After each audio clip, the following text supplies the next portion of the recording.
أهلا، ده أول جزء من تعلم ال AI ودي تاني episode من تعلم البايثون.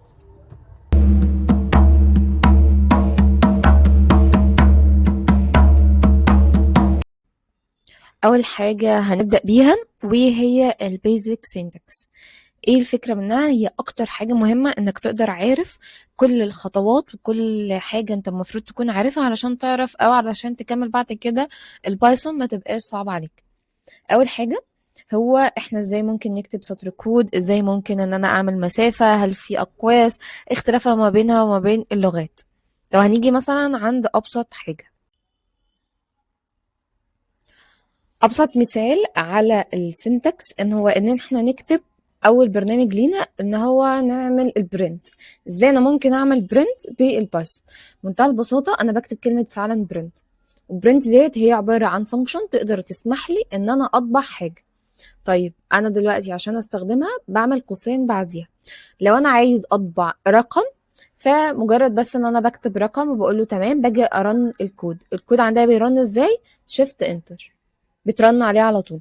طب انا عايز اطبع string او انا عايز ابرنت حاجه بالنسبه لي ان هي تكون كلمه او كتابه، فهاجي اعمل ساعتها دبل كوتيشن كده اهوت، وهاجي اكتب مثلا هلو. هلو هلو مثلا بايثون، ايا يكن.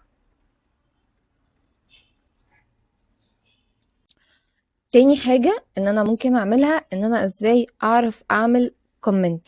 ازاي ممكن اكتب في الشغل بتاعي واروح عاملة كومنت. الكومنت عندنا هنعمل هاشتاج بس. هاشتاج مثلا this could first session، فلنفترض ايا يكن اي حاجه هتيجي نطبعها هنا اهوت، هتضطر ان انت تعملي قبلها هاشتاج. طيب انا عايز الهاشتاج دوت يكون زي ما انا كاتباه كده اهوت، زي تايتل بالنسبه لي، اقدر ابقى عارف او ابقى مقسمها اول جزئيه تبقى ايه وبعدين تاني جزئيه ايه وهكذا. دي ممكن نعملها ازاي؟ ببقى حاطط كده كليك هنا اهوت، ببقى دايسه على دي وبعمل بدوس حرف الام، فيجي اعمل رن، هتطلع لي بالشكل دوت. طيب انا بتلخبط ومش شايفهم ديت، هاجي هنا اهوت فوق، ابقى دايس لسه على السطر نفسه، مش هنا اهو، لا انا دايسه على السطر نفسه. فيجي اقول له انا عايزاها مارك داون. لو مارك داون نفس الشكل اللي احنا عايزينه، لا انا عايزه كود، فهيتحول ساعتها بالطريقه ديت ان هو يكون كود. لو جينا جربناها هنا، مارك داون دلوقتي ده بقى بالنسبه لي كومنت، مبقاش كود خالص، مهما عملت مهما رنيت مش هيشتغل. ولو جيت اخترت مثلا ان هو رو، فالرو دوت بالنسبه لي هو كود، مش هيتحول بالشكل ده، بس هو كود وقفته. عشان لما هنيجي بعدين عايز ان انا يكون عندي كود وعايز اخليه ان انا مش هشتغل عليه دلوقتي بس مش عايزه يتعمل كومنت كده هوت، هقدر ساعتها ان انا ممكن اختار رو.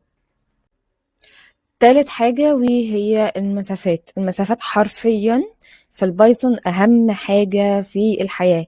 أي خطوة أي مسافة هتيجي تتعمل هي بتعمل أكشن معين. لو احنا هنيجي مثلا كمثال بسيط وبعد كده نبقى ندخل فيه في التفاصيل بتاعته. لو انا هاجي اقول له مثلا لو دي اف دي فانكشن، مش لازم الفكره نفسها او دي اللوجيك بتاعتها ايه لو ما عندكش بيزك خالص للبايثون او ما عندكش بيزك خالص للكود، بس لو عندك فدي بالنسبه لي عباره عن اف فانكشن كده بتقولي لو حصلت حاجه معينه. لو انا جيت قلت له لو الخمسه مثلا هي اكبر من الاتنين، ورحت عملت له كده وجيت نزلت وعملت له ساعتها اطبع لي مثلا قيس. لو انا جيت وعملت كده لازم يعمل لي ايرور. ليه؟ لان هو لازم يتعمل له ان هو سبيس. لو اتعمل لي سبيس ساعتها فعلا يشتغل الكود بتاعي. فاي سبيس في البايثون هو بيبقى بالنسبه له هو اللي اللي شايفه، حتى لو من لغه تانية مثلا في قوس، لا ده انا لازم علشان ابدا انا لازم اعمل قوس من الاولاني ولازم لا، هي السبيس في الاول كده علشان تبان ان فعلا السطر بتاعها علشان يجي ان ده يطبعها او مش هيطبعها.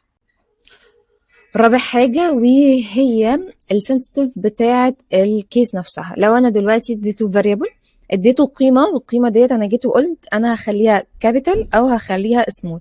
بمعنى انا هاجي واقول له ان النيم مثلا بيساوي جهاد، وجيت قلت اطبع لي دلوقتي النيم، او اطبع لي دلوقتي النيم دلوقتي مثلا هخليها كده هتشتغل. لو جيت وخليت النيم ديت كابيتال مش هتشتغل، هدي بالنسبه لي ايرور، هو مش شايف دي. ففي فرق اكيد ما بين النيم ديت وفي فرق اكيد من النيم ديت. تاني حاجة وهي ال variables وال data types. دول يعني ايه؟ نعتبر ان ال variables ديت اول حاجة ان هي اسم انا بديه للبيانات او بديه للديتا او بديه لحاجه معينه اقدر ان انا استخدمها. نعتبر ان هو صندوق، والصندوق دوت انا بديله قيمه او بديله ساعتها اسم، بقول مثلا ان الصندوق دوت هيكون فيه اسامي اشخاص، فانا اديته القيمه بتاعتها. طب انا هسميه ايه؟ انا هسميه مثلا نيم، او انا هسميه حاجه معينه. دي بمعنى او ده كمثال ليها ان انا هعمل هنا مثلا النيم ليها ان انا هقول جهاد. فده معناه ده الفاريبلز، ده الصندوق اللي شايل القيمة اللي موجودة هنا، إن كانت string أو إن كانت رقم أيا يكن، بس هي عبارة عن variable أو عبارة عن حاجة شايلة القيمة دي. لما أحب استدعيها تاني هقدر إن أنا بدل ما هقول كل مرة أنا هستدعي القيمة دي، لأ أنا خلاص سميتها بالفاريبل ده أو سميتها بالاسم ده، هقدر كل مرة أناديها. برضو نفس الفكرة، أنا ممكن أعمل ساعتها الإيدج، ممكن أديله مثلا إن أنت عندك برايس لحاجة معينة ايا يكن.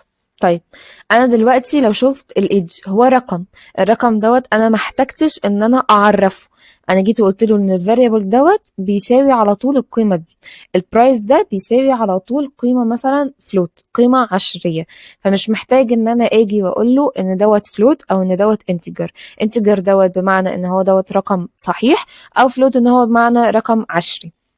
ما احتجتش ان انا اجي واقول له ان دوت string، لا هي على طول ان دي علشان يعرفها البايثون ان هو دوت string، كل اللي محتاجاه ان انا اعمل قبليها بس كده دبل كوتيشن وبعديها دبل كوتيشن. يبقى كده بالمختصر ان الفاريبل بالنسبه لي هي الصندوق اللي شايل القيمه دي، اما الداتا تايبس بتاعتي هي الحاجه النوع اللي متشال، ان كان string او ان كان float او ان كان integer، فايا يكن القيمه. حتى لو كانت القيمه ديت بالنسبه لي بالماينس برضو مش هتفرق، انا بالنسبه لي هي قيمه موجوده فيها يبقى اسمها الداتا تايبس بتاعتها نوعها ايه. كمان بالنسبة لي إن أنا أعرف إن كانت الحاجة دي موجودة بالنسبة لي بوليانز. يعني إيه؟ يعني إن كانت true أو false، إن كانت بالنسبة لي هي فعلا موجودة أو لا هي فعلا مش موجودة. مثلا أنا لو هاجي بقول إن الإكس بالنسبة لي ديت هي true، ديت معناها إن الإكس هي حاجة صحيحة فعلا هتحصل أو هتشتغل. لا بالنسبة لي الواي فلنفترض مثلا إن هي false، ولازم في الترو او الفولس اول لتر كده يكون كابيتال. يعني لو عملت كده هي ما اشتغلتش، ولو نفس الفكرة لو عملت كده هي مش هتشتغل، هي لازم تكون اف كابيتال وتكون ان هو تي كابيتال عشان تقدر ان انت تقول انها تشتغل. طيب انا اعرف منين نوعها؟ يعني انا خلاص عرفت دي فعلا سترينج، انا عرفت ان دوت انتجر، انا عرفت دوت ان هو فعلا فلوت، اعرف منين النوع بتاعه؟ انا جالي حاجات كتيره وعايزه انادي على الفاريبل دوت على طول، فباجي اقول له خلاص احنا هنعرف التايب بتاعها، النوع بتاعها زي ما بنقول بالانجلش هي هتتعمل فعلا. يعني انا هقول له ساعتها ها التايب بتاعك دوت ايه، واجي اعمل له نفس الفكره القوسين الاكشن اللي انا عايزه اعمله جواه، فنعتبر ان دوت كده بالنسبه لي الفانكشن، وبحطها ما بين قوسين عشان احط اوديها الحاجه اللي انا عايزه اعرف هي نوعها ايه. فانا عايزه اعرف نوع مثلا النيم، هيقول لي ده فعلا النيم ده بالنسبه لي string. طب انا عايزه اعرف بالنسبه لي الايدج، فيقول لي ان هو دوت انتجر. انا دلوقتي لو عايزه اعرف اعمل البرايس هيقول لي ان هو دوت فلوت. طب لو عايزه اعرف الاكس هيكون بالنسبه لي ده بوليان، هو مش ترو، هو قيمته فيها ترو او القيمه بتاعته فيها واي، بس هو نوعه في الاساس هو بوليان اللي هو بول بالنسبه له، بس هي اختصارها كلمه بوليان. لو انا قررت ان انا عايز احول الفاريبل بتاعي من ان هو يكون انتجر ان انا اخليه لسترينج، انا ازاي ممكن اعمل حاجه زي كده؟ هقول له مثلا ان الاكس بتاعتي بتساوي 100. لو جيت عملت برنت للحاجه ديت، لو جيت قلت له طيب برنت الاكس بتاعتي، هيجي يقول لي ان هي فعلا بقت ب100. التايب بتاعها، طيب هل النوع بتاعها هو ايه؟ اقول له ان التايب بتاعها هيكون ان هو انتجر. ازاي ممكن احول الانتجر بتاعي ان هو يكون string؟ ممكن اعمل ازاي؟ بكتب كده str. ليش معنى كتبت str؟ لو كده لاي variable بتاعي بقول له مثلا ان النيم هيكون التايب بتاعها دوت هو ايه، فهتلاقيه ان هو string. فده معناها ان القيمة ديت او الكلمة ديت لما انا هاجي اكتبها واخليها انها تتحول لقيمة تانية انها تكون string، هاجي واخليها string. حتى نفس الفكرة لما هاجي احول القيمة بالنسبة لي الرقم، احول الانتجر، الفلوت احولها بالنسبة لي الانتجر، باجي اخد القيمة اللي هي التايب بتاعتي اللي مكتوبة اهوت عشان ما نبقاش متلخبطين. فهاجي واقول له ان دلوقتي الاكس بتاعتي هي اللي انا عايزة احولها. طيب انا هي هتكون متسابه كده؟ لا طبعا، هقول له سيفها في الفاريبل دوت. فبالتالي بقى الفاريبل بتاعي اللي هو الواي لو جيت طبعته هيكون بالنسبه لي هو اللي جواه الفاريبل بتاعتي ديت. طيب انا لو جيت وخليت ان انا عايزه احول السترنج بالنسبه لي دوت لرقم، هل انا ممكن مثلا هنيجي نشتغل على دي؟ لو انا جيت وقررت ان انا هخلي النيم بالنسبه لي دوت اللي هو جهاد ان انا هخليه ان هو رقم، يعني هقول له ان الفاريبل ده بالنسبه لك خليه انتجر وهتحط جواه نيم. لو جه عملت دوت مستحيل، لان انا ازاي هخلي اسم بني ادم ان هو يكون بقيمه؟ انا هعملها ازاي؟ طيب لو جيت وقلت له ده ايدج، وجيت قلت له حول لي الايدج بالنسبه لي دوت وخليها رقم، يعني انا دلوقتي معايا رقم بس هو متعرف ان هو string وانا عايزه احوله ان هو يكون فعلا رقم. دلوقتي هيجي يتحول.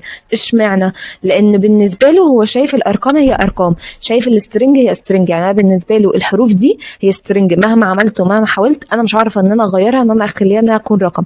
بس الارقام دي هي حتى لو مكتوبه ما بين دبل كوتيشن انا شايفها ان هي جواها ارقام، لان بعد كده شويه هيبقى محتاج ان انا اعرف القيمه اللي موجوده ديت رقم انا ممكن احوله فعلا الرقم، هو دخل لي غلط ودخل لي كسترنج بالنسبه لي كاسم، فلا انا مش عايزه اعمله كده. او ان انا عايزه اجبر اليوزر ان اي حاجه انت هتدخلها حتى لو دخلتها غلط سترنج بس هي مكتوبه كرقم دخلها لي او اكتبها لي ان هي فعلا انها تكون كرقم. طب لو انا عايزه اخليها ان هي فلوت بالنسبه لي عادي جدا، هنيجي عند الواي وهاجي واقول له وريني الواي بتاعتك هي ايه. الواي فعلا بقت بفلوت اللي هي بالنسبه لي ديت.